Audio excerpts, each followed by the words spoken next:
Aujourd'hui, l'invité de Béatrice Rulle, c'est Delphine Bachmann, présidente du nouveau nom, Centre Genève. Bonjour Delphine Bachmann. Bonjour. Merci d'être sur Radio Lac ce matin. L'Assemblée des délégués du PDC Genève a donc acté le changement de nom hier soir. Ne m'appelez plus PDC Genève, mais bien le Centre. C'est une nouvelle ère qui commence, une nouvelle ère qui ne sera pas chrétienne. Alors c'est une nouvelle ère qui commence, c'était un moment important pour nous. L'Assemblée des délégués était largement représentative de la base du parti, avec beaucoup d'élus, beaucoup de membres, d'élus municipaux aussi. Donc c'était un moment important. Maintenant, ce n'est plus une ère qui ne sera pas chrétienne. Nous avons une ligne politique inspirée des valeurs chrétiennes auxquelles tout un chacun peut se référer, qui n'ont strictement rien à voir avec la religion.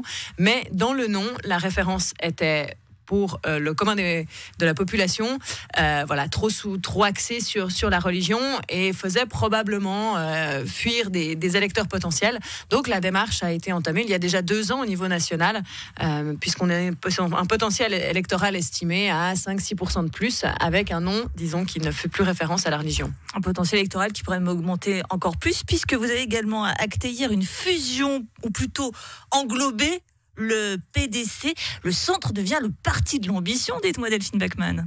Mais je crois que le PDC a toujours eu une certaine ambition et je souhaite continuer à ce que ce soit comme ça. Nous avons l'ambition en tout cas d'être le centre et le leader au centre en termes de politique. Ce fameux trait d'union. Alors, je n'irai pas jusqu'à manger les autres. Le PBD Genève, même si nous l'absorbons par fusion, n'avait pas forcément la même composition aujourd'hui que dans d'autres cantons de Suisse. Mais c'est vrai que ce nouveau nom nous positionne comme leader sur l'échiquier politique à cet emplacement-là, cette capacité de faire le trait d'union, ce juste équilibre entre la responsabilité individuelle et collective, ce respect aussi de la liberté de chacun et cette solidarité que nous avons toujours eue envers les plus faibles de notre société. Donc voilà où est la ligne politique aujourd'hui, elle se réaffirme au centre. Ce jeudi 30 septembre, c'est aussi un jour de grève des fonctionnaires de la ville de Genève. J'ose vous demander si vous les comprenez. Alors, je les comprends dans le sens où je respecte le fait qu'ils aient envie de défendre leurs conditions de travail et leur salaire. Je les comprends un peu moins dans le sens où j'estime qu'ils font partie de ceux qui sont aussi privilégiés par rapport à cette crise. Ils n'ont pas été touchés dans leur emploi, dans leur salaire. Ils n'ont pas eu l'inquiétude de fermer une entreprise à la fin du mois. Je crois que dans la crise que nous vivons, la solidarité, c'est aussi savoir reconnaître quand on a une certaine qualité de vie, une certaine sécurité de l'emploi, pour que, ma foi, les budgets puissent être aussi affectés à celles et ceux qui souffrent plus aujourd'hui. Les fonctionnaires, ils sont un peu dans le collimateur du centre, tout de même, puisque vous avez lancé une initiative pour limiter l'embauche des fonctionnaires, donc là de l'État. Plus précisément, le texte interdirait au Conseil d'État d'engager du personnel en cas de budget déficitaire, ce qui arrive tout de même, vous en conviendrez, assez souvent à Genève. Ça fait du bien de tomber tac-tac sur les fonctionnaires. Alors, c'est pas du tout une initiative qui est anti-fonctionnaire. Je crois bien au contraire. Favorable. Alors, non, mais il faut se poser la question autrement. C'est-à-dire, c'est pas parce qu'on limite l'embauche des fonctionnaires qu'on ne reconnaît pas la compétence aujourd'hui de la fonction publique et la fonction qu'elle doit avoir. Je crois simplement qu'au niveau du Conseil d'État, il n'y a jamais de choix et de priorités qui sont mises.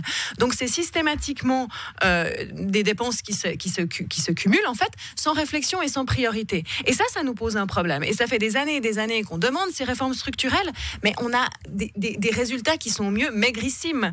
Donc, à un moment donné, il faut... structurelles, ça dépend du Conseil d'État, des politiques. Pourquoi s'attaquer directement aux fonctionnaires ? Mais ça ne s'attaque pas aux fonctionnaires, ça demande au Conseil d'État d'être capable de faire des choix et d'être capable de poser des priorités.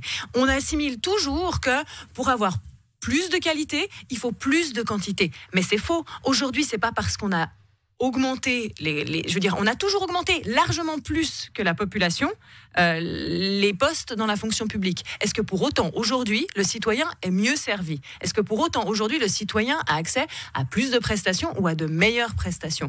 Moi, j'en ai pas l'impression. Donc ce qu'on demande, c'est d'être capable de faire des choix, d'être capable de poser des priorités, comme tout entrepreneur d'ailleurs qui est une entreprise, qui a un budget, qui doit s'y tenir. L'État n'est pas une entreprise. L'État n'est certes pas une entreprise, mais il peut s'inspirer en tout cas du principe qui est on ne dépense pas plus que ce qu'on a et on doit être capable de faire avec ce qu'on a parce qu'à Genève, on a énormément d'argent.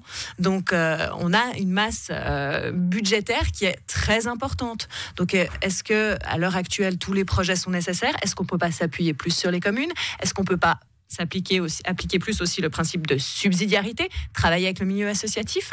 C'est au-delà de la question de la quantité, entre guillemets, de fonctionnaires. C'est une réflexion que nous devons avoir sur le rôle de l'État et sur la capacité d'un gouvernement à faire des choix. Une initiative que vous lancez conjointement avec le PLR. Pour les élections cantonales, il y a un rapprochement PLR-UDC. Par contre, on sent que vous vous éloignez du PLR. Vous n'avez pas envie de cette grande union de la droite pour une belle victoire à Genève où la droite et le centre sont majoritaires finalement quand on cumule tous les scores des partis. Oui, mais moi, j'ai jamais cru que les élections, c'était des simples mathématiques. Je pense que les citoyens et les citoyennes votent pour des personnes, votent pour des valeurs, ce que je trouve très bien. Vous ne partagez plus les valeurs du PLR ? Alors, non, je parlais en général par rapport à une grande alliance de la droite élargie. Aujourd'hui, le constat que je pose, c'est que la base le centre, en tout cas, n'est pas particulièrement favorable ou ne se reconnaît pas forcément dans des valeurs d'extrême droite. Ça, c'est pour le lycée. Voilà. Le reste des discussions, elles auront lieu au fur et à mesure. On travaille avec le PLR sur des sujets qui nous sont communs, notamment au Grand Conseil, parce qu'au Grand Conseil, c'est le parti qui reste le plus proche de celui du PDC. Mais je crois aussi que c'est en étant libre et indépendant qu'on peut faire son propre chemin et son propre programme politique, et c'est là-dessus que nous nous concentrerons. Vous n'excluez pas une alliance entre le centre et le PLR ? À ce stade, nous n'avons rien convenu pour les élections 2023 et ça viendra probablement dans les mois qui suivent. Merci beaucoup Delphine Bachmann, présidente du Centre Genève, donc d'avoir été sur Radio Lac ce matin.